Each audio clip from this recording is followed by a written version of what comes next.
With Salt Creek Apothecary. We're going to do a violet sugar today.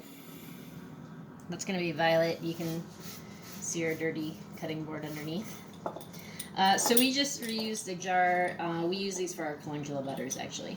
So you can use any jar that you'd like.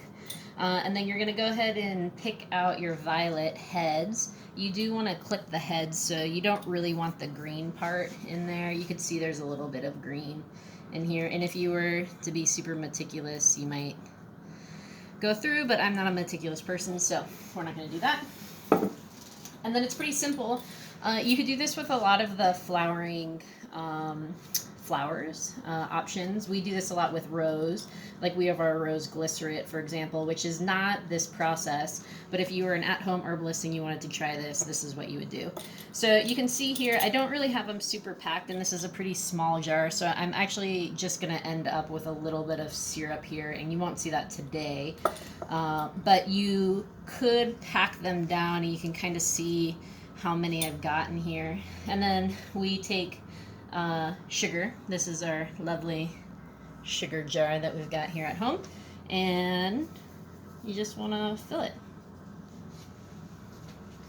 So you can kind of pack it out. You do want all of the petals to be covered in sugar, and basically what ends up happening is the water that is in the petals, the sugar is going to start drawing out that water, and it's going to taste like violets. So I like to pack it down. Really, we prefer it's called bruising, when you kind of bruise up the flowers themselves, and that just kind of helps them release out. And so that's pretty good. You can see most of the stuff is covered in there. And then we just close it up. You know, and typically within a couple of hours, you can start actually seeing the syrup form, and I'll do another video when the syrup's actually formed. You'll probably leave it in there for maybe like 2 or 3 days to get the most out of it. And then what you'll do is you'll strain out these petals, and then you'll have a really nice violet syrup.